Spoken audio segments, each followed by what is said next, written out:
Hey everybody, how you doing? It's Tom Davis here. Got a lot to cover today because I gave you out that Megalomania assignment. I'm also recording this a little bit early because a lot going on. My stepmother has health issues and it could be transpiring over the next week. And also, I'm going for a tooth implant or the first part of it um, over the weekend. Um, so I won't be able to do a lot of talking. I don't think. Just maybe like obviously communicate over email, but so I'm taping this ahead of time. So but I want to make sure that you got the Megalomania assignment and my own scheduling kind of I screwed things up. I would have actually assigned this earlier anyway. But the spring break, I just kind of miscalculated things a little bit. But I just want to make sure you had time to actually do what needs to be done um, as far as like what to look for and that sort of thing.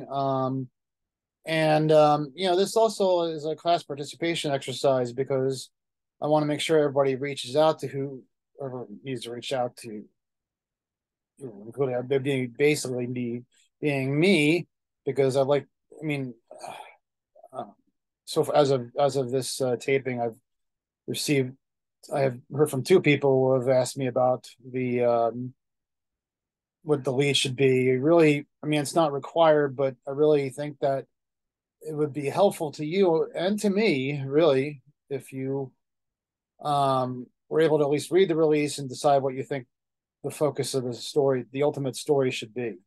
This is an exercise in, like I said, real reporting where you basically are given information and what you get is maybe not necessarily like right there on the surface. So you have to basically find what is the news that matters to people. Now, this is this first reporting phase here of our semester.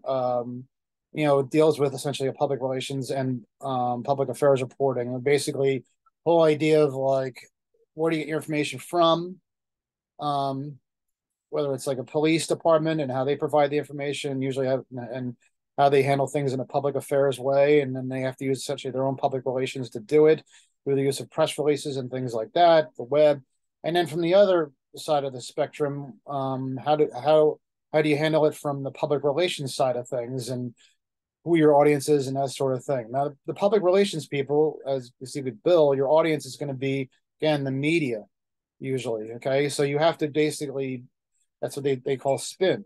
Basically, you're going to spin things so that um, to make your company look good. Especially when there's something bad that happens, you want to make sure that the media sees what you're doing, that you're still a solvent company, that you're still a company that's actually behaving the right way. But your audience is everybody. Okay, everybody who has interest in everything, and so your audience is going to want to know like what's the real news here.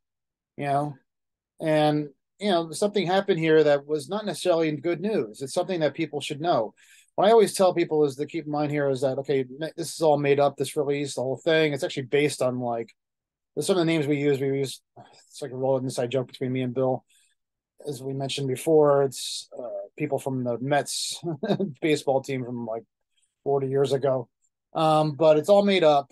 So um, the but what you need to do is you need to think of this Megalomania company as like almost like a Disney level company. So what happens to this company, and if anything that actually like shakes its reputation, could affect the overall economy. Okay, and actually we're seeing this right now, actually down in Florida, where the Florida use Disney as an example, where the Florida governor has been going after Disney because he doesn't like a lot of their kind of like what politics, I guess, or something, and he's been passing legislation that could impact Disney. So that's become big news because what impacts Disney could impact the economy. Um, we've seen this with oil companies, big manufacturers, the whole thing. But Disney's a huge entertainment company that owns a lot of things. ESPN, ABC Network, et cetera, et cetera, et cetera, movies, the whole thing. So yeah, so you got to think of like Megalomania as this big company. So if something happens to them, and there's one thing that happened that's mentioned in this release that really needs to be in the lead. Nothing happens nothing really like there's a story here without this one thing happening. Okay. And unfortunately, I can't give away too many details at this point. I mean, you were given 3 weeks to do this assignment. So, and then of course, next week, um, will be will be the beginning of spring break. So, you're going to be given essentially if you could hold on for 1 second. So anyway, this is the last time we're going to be talking until before spring break. So I want to make sure that we had a session where basically might be able to answer some questions you might already have about Megalomania assignment, the press release, and rewriting that into a story. So your audience is going to be everybody. You want to make sure that you focus on what is something that would matter to everybody, and basically again what is the one thing that happened that basically led to all the different changes. Okay. And when you find out that what that one thing that happened, when you figure that out, hopefully you run that by me, you will then need to reach out to Bill Borden and get more information from him about why this happened. Remember who, where, why, when? And the why, the answer to the why is actually makes this an even bigger story. So you need to find that out. But anyway, let's go to the press release assignment. Okay. All right. And the actual press release. Okay. So we have, here it is. Now, again, you're supposed to almost like pretend that basically this news broke on, well, I said March 6th, right? So the news broke on March 6th. I probably should have said last week, right? But I mean, pretend that it broke on March 6th, that it's Monday, okay? This Monday, okay? Right. So what you need to do is you need to go through this release. And like I said, I already gave you the hint that the first paragraph isn't the lead, okay? But basically, obviously, if something happens that basically shakes the company up, they're gonna like try to put something on there that basically shows that they're in control, everything's fine, nothing to see here. You ever hear that from South Park or whatever, or Simpsons or whatever? Nothing to see here, the whole thing, the old police cliche, like everything's fine. So Megalomania Company, the world's leading provider of entertainment, announced it was forming an office of chief executive. I mean, that is a significant news. I'm not saying it shouldn't be part of the story, but what you need to do is you need to find out like why all this is happening, why they need to like do all this stuff. Okay. So there's that. Okay. They're forming a chief executive, but is that something that really matters to everybody? Is the fourth grader going to do a current event project on this? Is the person living in Mississippi going to give a crap about this? Who knows? But that's what you need to figure out. And then the office of the chief executive was formed after a board meeting. You can almost like take each of these paragraphs and basically rate them and maybe figure out where you think is the most important. Maybe like parcel them out. Like here's number one, here's number two, and then like I'll maybe rearrange them in the order they probably should go in. The Office of Chief Executive was formed after a board meeting on Monday, March 6th, and will be comprised of these people. So more about the office. And then there's some stuff about Mr. Mian here. Mr. Mian had a career batting average, some background, that sort of thing. Mr. Garrett was a founder of Megalomania, who played a key role in developing the company's strategy and so more stuff about that. Mr. Youngblood, they do a lot of stuff, TV wrestling, and the people they've been affiliated with. Basically, this management structure allowed Megalomania to pursue a strategy of providing a broad range of entertainment. We're looking forward to expansion of the Paris Hilton channel. Haha, Trump will. We actually wrote this release before Trump was president, and stuff like that. Our corporate charge will not change one iota as a result of this restructuring. Okay, we are planning to expand the licensing of our intellectual property. Okay, lots of stuff about expansion. Board of Directors has asked for and received the resignation of Mark Bronson, a co-founder of Megalomania. The board's actions were taken after an internal investigation and a consultation with external counsel about the circumstances. Okay, we're kind of changing direction here a bit. The board concluded that the facts reflected poorly on Mr. Bronson's judgment undermine his credibility, blah, blah, blah. His resignation was not related to. So just think back there and think about like all the different things that happened. So there's a lot of what you'll call like kind of like happy talk in there, about all the wonderful things they're doing and everything. But, there is also something here, and it's giving away a bit of a hint here that kind of like changes the direction a bit, and it may like give away a little bit of like where we're at here. What is really like the big one thing that happened that changed everything. Okay. And then there's a gap in information here because basically this press release alludes to something that happened that was bad, and it happened because of something that was bad. So what you need to do is find out from Bill what that bad stuff was, so that's not in this release. And what he's supposed to do is he's actually supposed to provide you with some sort of a voucher that shows you that information. Can't really go into detail there, but it basically contains the information and makes this even a bigger story. Okay. So hopefully you'll see this tape and you'll see that that there's stuff in here that's important that you need to know. And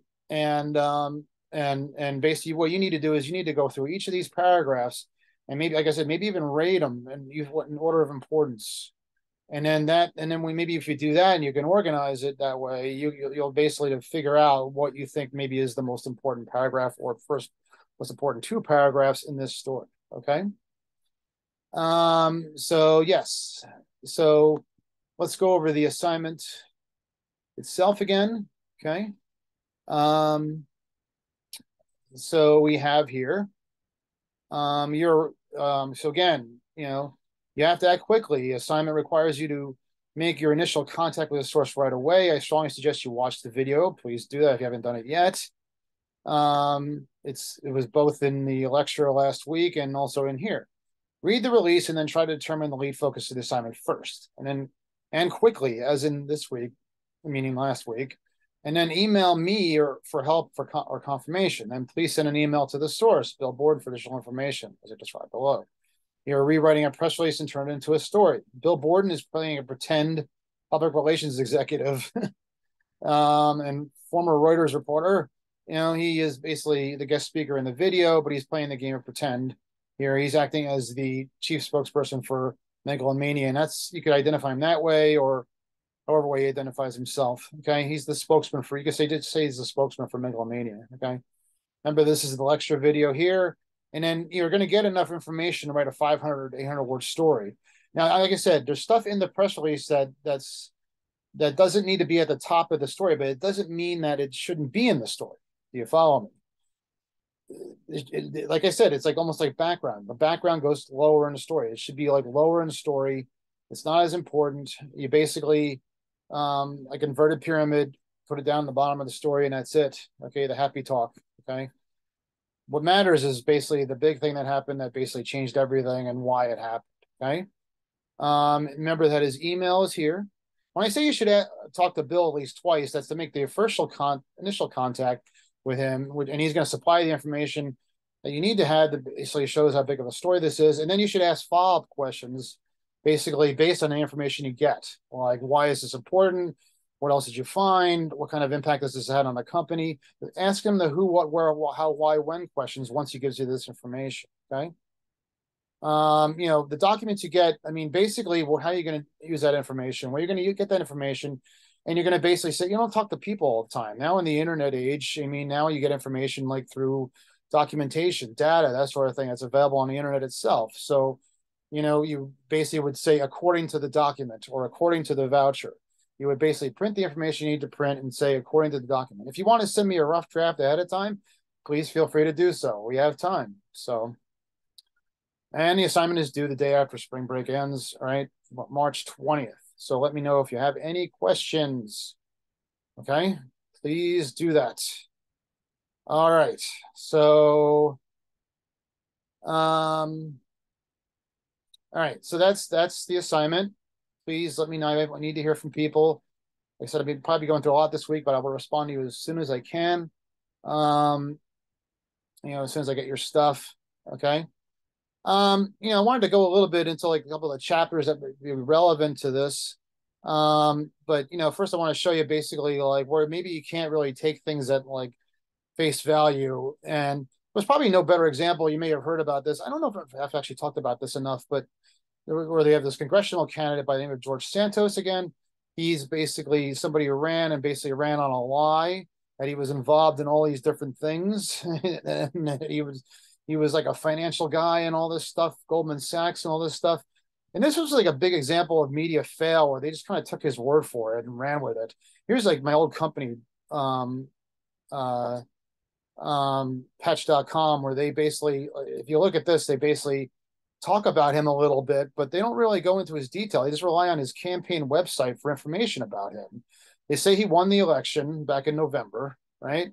But if you go to like where his background is, all it says is this: George Santos, 34, of Queens, has a finance and investment background. He has been Republican. He was Republican nominee in 2020. God, he already ran it before too. And according to campaign, he was a seasoned Wall Street funds financier and investor. Now, the interesting about this is that he apparently his opponent in this race, his Democratic opponent, was like pounding at the door, saying, "There's more to this than meets the eye. The media's got to do stuff. Come on, Ward, you got to help me out here." And the media, I don't know, through laziness or whatever, but I can't say that because a lot of media. I mean, I know Patch. Okay, I mean, when we first started Patch back in the late 2000s, 2010, we had one person covering each patch, meaning that a patch covered a town. So it was one person covering one town. But then they were losing like big chunks of money at the time. So they actually sold Patch around 2014, and then they cut the staff by 85%. And then suddenly the ratio went from like not one person covering one town, but one person covering 10 towns. And they've worked to try to lessen that, reduce that ratio since then, but they haven't done enough to do that. And so, you know, you have overworked people here, or like they're chasing crime, and you know the stories that matter, people, and like drive up clicks and all that stuff. So there's that's going on. So I can understand maybe like we're, you know, we have an overworked media and things like that are happening, you know. But I think it was actually the New York Times that first discovered all the problems. I think it was. Um, Actually, to be honest with you, actually there was another newspaper that actually, like in this article right here, talks about there was a one lone newspaper back in, and it was a very small newspaper, and no thank you, New Republic, the North Shore Leader, that basically raised questions about his finances in September, but it got very little attention. Okay, so there was that. Okay, but this article right here basically talks about how much of a media fail it was. And if you look at it, like here's the first big article, I think it was, that basically came up with all the crap that he didn't do, but he said he did. And if you look at the interesting date here, is what I said. I showed this to my in-person class, and interesting. I said, "What's interesting about this date here?" Well, this story was printed after the election. The big reveal was printed after the election, a month, more than a month after the election. Okay. George Santos' election to Congress on Long Island last month helped Republicans clinch a narrow majority in the House of Representatives, built his candidacy on the notion that he was the full embodiment of the American dream. Okay. And he was running to safeguard it from others. His campaign biography amplified his storybook journey. He is the son of Brazilian immigrants and the first openly gay Republican, blah, blah, blah. But a New York Times review of public documents and court filings from the United States and Brazil, as well as various attempts to verify claims of Mr. Sanders, you know, the campaign trail, calls into question key parts of his resume. You know, places he went to college, all these different things. So, you know, like I said, the important thing is really to look at, not just rely on press releases, websites, things like that to get your information. You really got to, like, especially deal with controversial issues, like go beyond. I mean, you're not always going to be able to do that, especially when you cover like police matters and things like that. I mean, you know, things happen very quickly. But as you saw, as we had this thing with the worksheets, the whole thing about the woman setting her husband on fire because he ate her chocolate Easter bunny. You can see there's, if you got, you know, in reporting, you got to peel away at the surface. There's layers to everything. And, you know, when you see something that like maybe isn't like your typical crime, maybe you got to like maybe peel away and try to get at the root of it and see what's really there. Okay. So chapter 17 talks about public affairs reporting. And it talks about like who's at the front door of the public affairs reporting. You know, a lot of that is, like, involves the crimes and the accidents what you typically have in these situations is you have like as police sources. What you typically have is you have police departments that actually will, have be like your number one source on everything because that's probably the number one thing you will cover in reporting is crime. I mean, it's something that affects everybody. Everybody cares about public safety. Um, Everybody cares about whether like they are safe, but there's also maybe I have to admit maybe a certain salaciousness to that. You have to worry about. I mean, that people. I mean, I'm sorry, I have to worry about, but that people care about. And I hate to say it, but that's why I'm going to Facebook right now because I meant to call this up. One of the this is where like this is my hometown of Point Pleasant Borough. This is how they typically give out their police and oops. This is how they typically give out their police information. I meant to say the Point Pleasant Point Pleasant Borough Police. I didn't grow up. Oops, I didn't grow up in Point Pleasant Beach. I grew up in Point Pleasant Borough, which is to the west of Point Pleasant Beach. So I didn't grow up right on the water. But this is how they get out their information. It's done out very done out done. I have to say very sparingly because you hear things. You got to keep your eye out, listen to things that may be happening. People send you emails about stuff. They may even call you up, tell you they heard about something that happened. There was like a big like thing that evolved into like a big stabbing a couple of years ago. It happened on the boardwalk, and we heard about it through word of mouth. Finally, the police relented and put out a press release. So there's stuff like that that goes on. And they did actually put out like a press release on something that happened here. This is how they typically do it, as you can see here. Um, you know, Basically, and they write it in a very like that press release I just showed you. They write it in a way that's not necessarily like going to be written for people to read, and a lot of times, as opposed to the megalomania assignment, which was written by a public relations professional, technically, or so to speak. This is actually written typically by the police department themselves, and they're not usually skilled in this art of writing. They just basically just kind of almost repeat to you what's on the police report, which is written in a very static and police speak kind of way. So even the way it starts off, it'll say in the early morning hours of Monday. Basically, it's almost like reading it like a TV show, like CSI or something like that. In the early morning hours of Monday, February 20th, the Point Pleasant Police Department receives several reports of residential burglaries occurring in this section of town, which is actually a rich area of town. One homeowner reported firearms stolen from the residence. Wow. After a thorough investigation, officers determined a single actor, see, that's very much police speak, was responsible for this string of burglaries.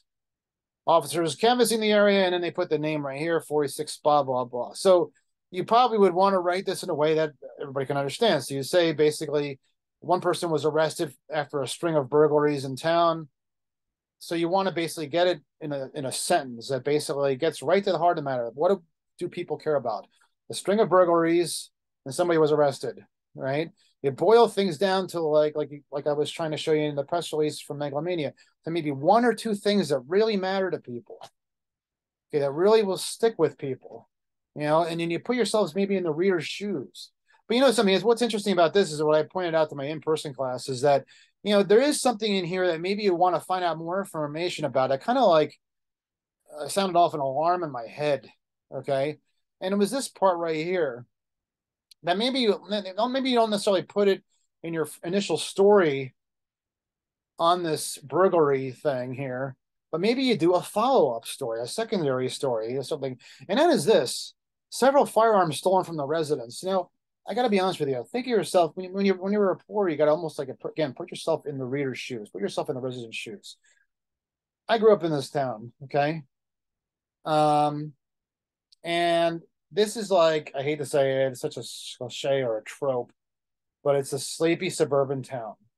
What the hell is somebody doing there with like a bunch of firearms? I don't care what side of the debate you're on, okay? But what the hell is that all about? And something, a lot of times I've known this is where you have to like almost use instinct. A lot of times people when they go steal for guns, it's because they know the guns are there. Okay. Maybe this is an inside job. I don't know. Maybe that's not that's worth asking the questions. It's worth asking additional questions about how did this person know that there were guns there?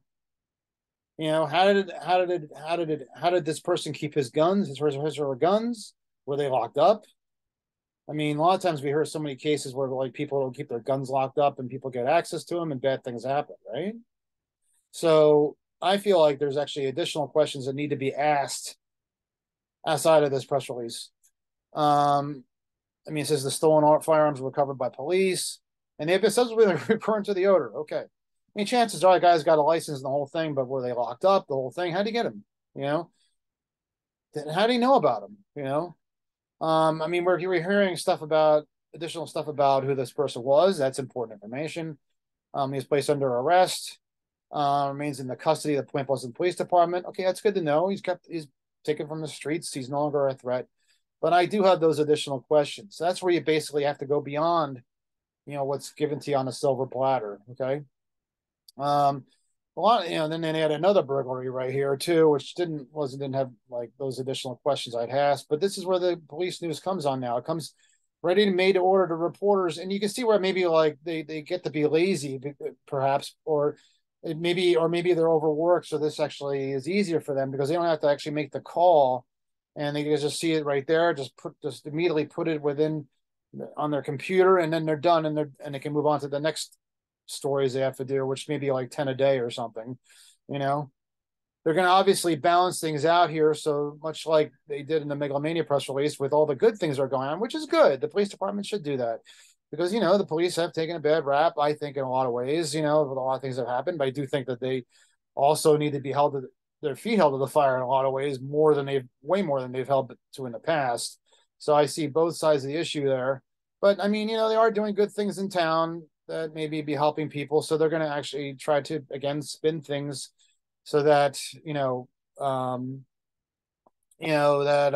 they're not like, all negative, all bad. I mean, you look at a town like Patterson, police. I mean, you're going to, there's a lot of like shootings and things like that are happening in Patterson. So you can almost understand like why maybe like they're not going to like lead off. They're going to have like they're looking for somebody who's missing, but they're not going to necessarily lead off and have all news that's bad here. They're going to have like things like celebrations and stuff like that. And, there's a validity to that, I believe, because I remember when we covered Atlantic City, and I may have mentioned this before, but, there were people in town Atlantic City. It wasn't just the police, but there were people in town Atlantic City who felt like their neighborhood was being like unfairly tagged as like a bad neighborhood, and they wanted to show the reporters that like there's good things going on. So anyway, let's go back to the chapter. Developing sources. This talks about it. I mean, that's actually an important thing. Obviously, you want to like basically know your police department.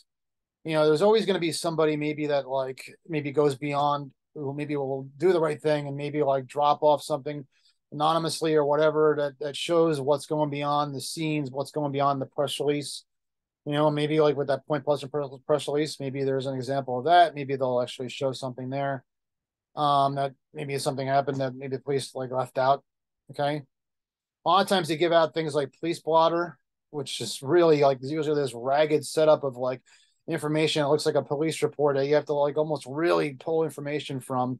They'll give you incident reports that basically are written in a way that's actually like where it's like a difficult to understand. I think I basically showed you that when I showed you the George Floyd situation, which actually I should go back and show you that again. But let's see here. It was right there. I had it in here. Okay. Let's see here. It was the George Floyd police. Let's see. Oh, here it is. Again, this is more substantial than a police blotter, but you can see it's like they list the people who are being investigated. As we talked about before, more people were actually ultimately arrested than this one person. This one person, I'm sorry, was identified as a suspect. Arbery, I'm sorry, it was actually the victim, I'm sorry. But there's people who are blacking out here, who were ultimately identified as witnesses, but they turned out to be actually suspects, and they were ultimately arrested. Upon my arrival, I observed Officer Wendell setting up a particular perimeter. I began speaking with a witness, blah, blah, incident. And then it ultimately goes through this whole kind of chronological order thing, written in police speak, stated that he and Travis got in the truck and drove, blah, blah, blah, down to this Buford Drive, thinking that there was a man who was actually involved in the burglaries. Then they basically said that there was a gunshot and Travis fired and he was dead, unfortunately. And that's it. But what they didn't say was that like there was a video of a man going there, and then as the video was taken, a lot of people, so many people have seen this video. I think I showed it before.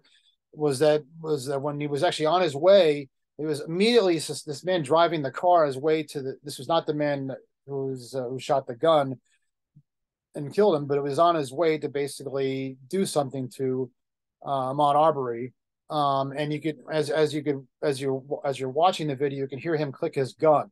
So he was up to no good. He was up to trouble. Okay, because he was not there to just like investigate the situation. He was there clicking his gun, ready to shoot. So, so that wasn't in the police report. So yeah, that's why it's important to have police sources to basically, because there's going to be a good cop there somewhere a lot of times who probably will actually say to you and probably feel guilty even about things that happen. There's affidavits that are given out that are actually similar to the police report that I just showed you, Ahmaud Arbery, where they'll basically go into more of a longer narrative. Usually you get that maybe from the prosecutor's office, where basically it's further down the road, and you get like maybe like more details on what happened. They may be more revealing and that sort of thing. It's medical examiners reports that may also be more revealing about the shooting, how many times a person was shot, that sort of thing. That may even conflict with the police. It's important to go around and interview neighbors. Again, was what the reporter should have done initially with the Ahmaud Arbery case, because there probably were neighbors who actually saw what happened and maybe saw that these cars were converging on this scene. Maybe even interviewing the family, but being respectful about it, the family of the victims. I mean, people have gone to like funerals and things like that, and like, gone on poached on people. And I think I consider that almost like vulture journalism. I always feel like if you're going to actually go to a funeral, you should first of all get approval from the family and the funeral home first. I had to do this a lot when I was actually covering the Iraq War. I went out and interviewed a lot of people who were actually casualties of war, their families, that sort of thing. And I made sure that like if we're going to cover them and talk to them, that we called them, we made contact with them first. And it was okay to come over to their house, that sort of thing. That we weren't just being vultures.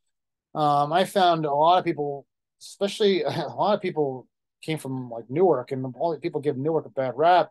There were a bunch of people from Newark who died in that war, and every time I went to Newark, they opened up the doors to me and let me in. Jersey City, all the different cities and everything, and they wanted to talk about it. They wanted to pay tribute to their sons and daughters and that sort of thing. Okay. Um, this talks about writing the crime story, obviously death and injuries. The big event that happened. Identify the suspect. But you also want to know, like, make a megalomania story in a way. You want to, which isn't necessarily a crime story, but you want to know why it happened. Okay. You want to identify people who were involved. I mean, the what and the why in these sorts of stories are usually always the most important matters. Okay. The local government issues, city and council government goes into that.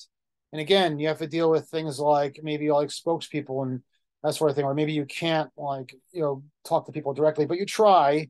The people who serve on these boards. That's something to keep in mind basically as we go along, because we're going to be talking about things like trying to uncover information about statistics and things like that when we do our data journalism assignment. But, the big crime, and I should say, in like what governments do, is like the big thing they do is like kind of like crime is usually like murders. When police, it's usually like crime and that sort of thing.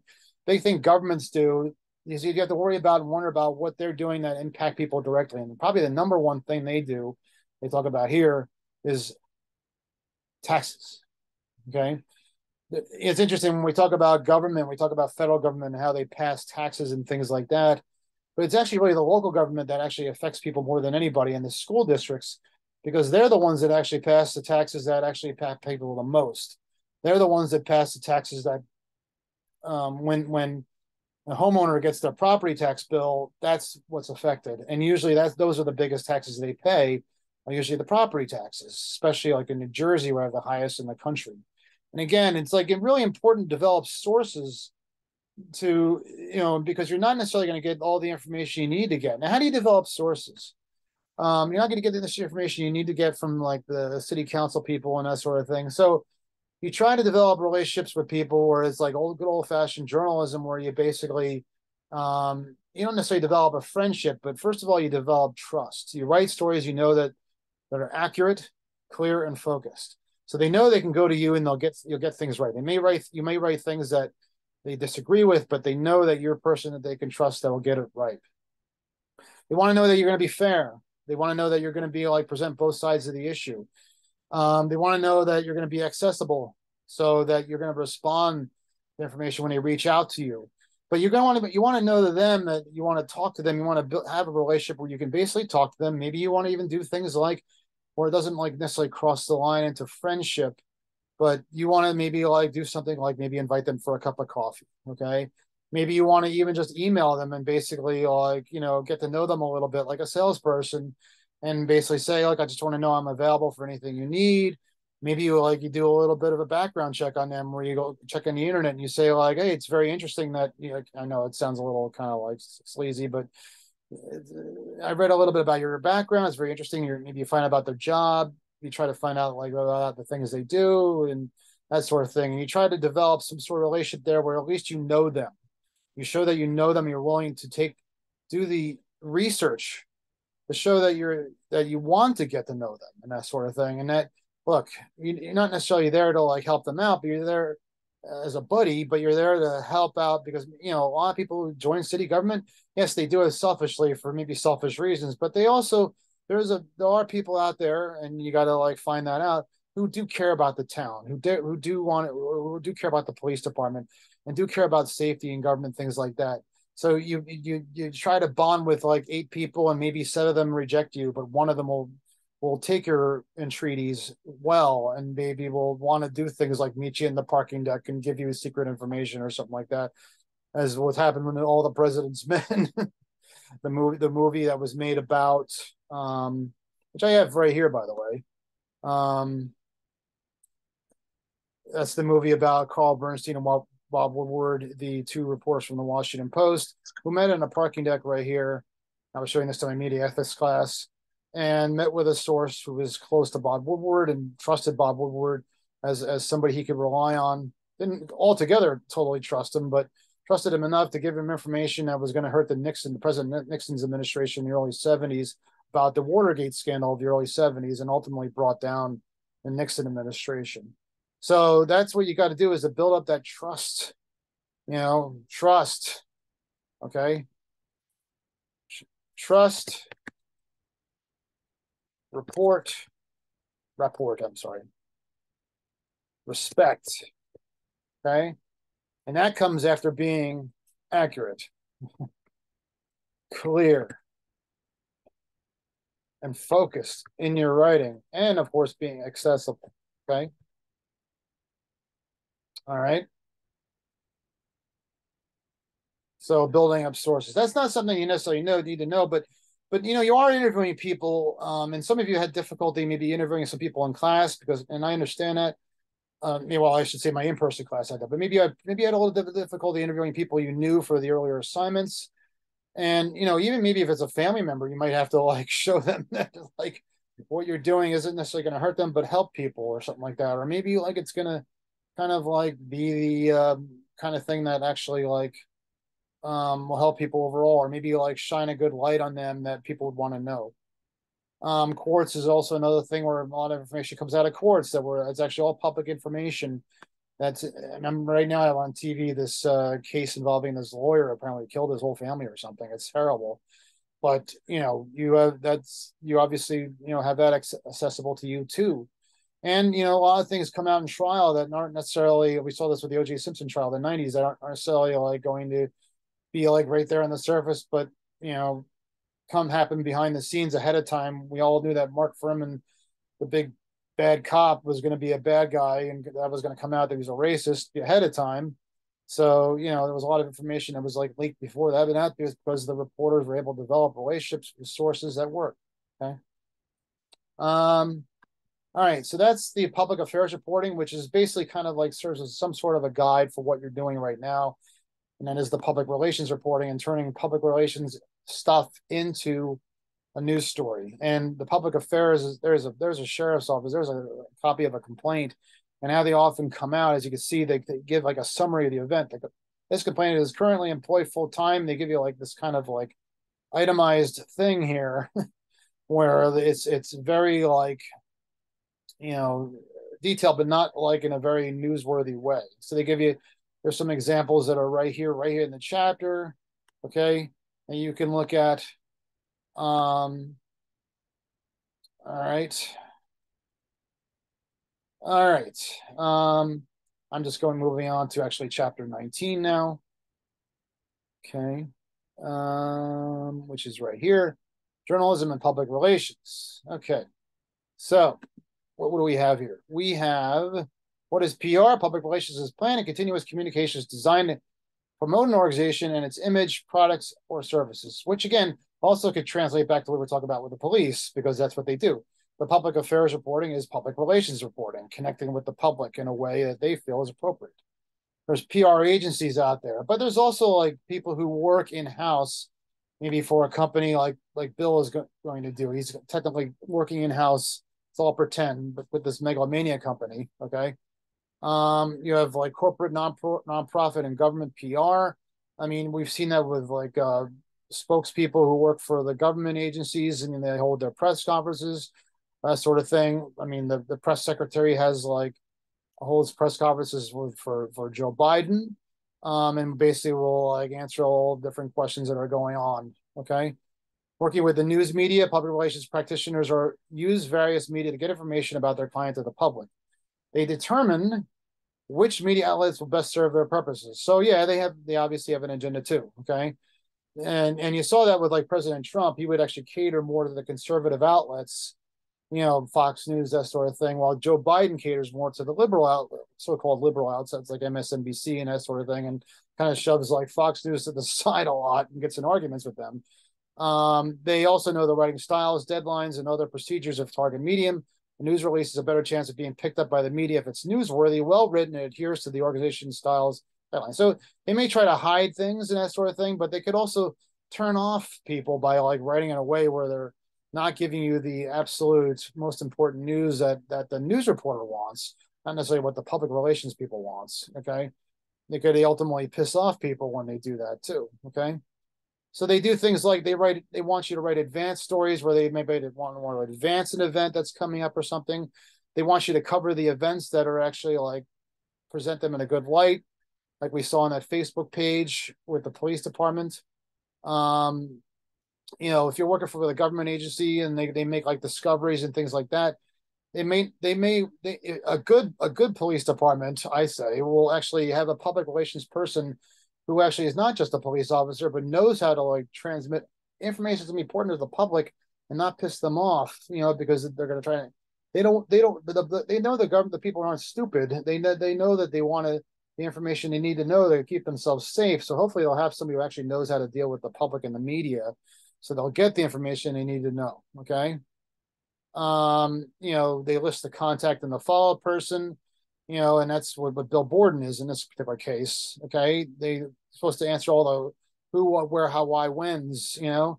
So they send the release on time. They're supposed to be there when you read the release and you realize that you're going to have additional questions, you know, that you may write as a follow-up story or you may need for your initial story. Okay. You want to know if this is obviously something that's local, something that's nearby, but the megalomania story is probably a national story, so it doesn't necessarily mean to be something local. Maybe it's more local if it's like if megalomania's, if the story happens in megalomania's, for that newspaper that's located in megalomania's headquartered town. Okay. News organizations reject news releases similar to the following because the topics may interest few people. They announced the launch of a charitable initiative, blah, blah, blah, blah, blah. This example also, I mean, yeah, so the good news, that sort of thing, contrived events, that sort of thing. They're going to come up with stuff like that. Okay. And, you know, I mean, they may say like news reporters may not be interested, but maybe they would be, you know, because maybe you want to balance out the coverage. And that's also a good way of cultivating good sources, to be honest with you, because you want to show that you're going to be fair. You're not just going to report the it bleeds, it leads stuff, okay? That you're going to basically like, you know, report about the stuff that actually like, you know, that maybe shines the police department in a good light or something like that, or the community. Writing for newsworthiness. Writers of news releases sometimes are more interested in pleasing their bosses than in satisfying the media. They inappropriately begin the news release with the CEO's name, or they begin with the organizations. Now, in this particular case, the CEO's name probably should be the first thing in your story because because he's the person involved in the big deal about megalomania. It's what his actions and everything that causes. Oops, I gave that away. So you want to basically actually probably write his name in there because he's the big executive. Okay. All right. Um, okay. You know, basically making sure trying to keep in public, you know, you want to have like as many of the facts as possible about the case and why it happened. And you can see that it's missing a lot sometimes when the public information is given to you. So again, as this chapter talks about like how to get it and basically the importance of getting it, now you shouldn't just rely on like, again, what's given to you on face value. Okay. All right. So that's all I got here. And that again is my last lecture for 2 weeks. And please, I want to hear from you about this Megalomania press release. You got like another 2 weeks to do it. Okay, of course, one of those weeks is spring break. So maybe this week you want to reach out to me. Make sure you reach out to Bill. Don't wait till the last minute, okay? Because you know Bill's doing this all voluntary without money. So you know it's not fair to him either. You know, for you to just kind of come up and say, "Oh, you know, I'm sorry, it's the last minute." You want to like get ahead of this, okay? And write this story on time, okay? All right. So thanks very much, guys, and I will be talking to you.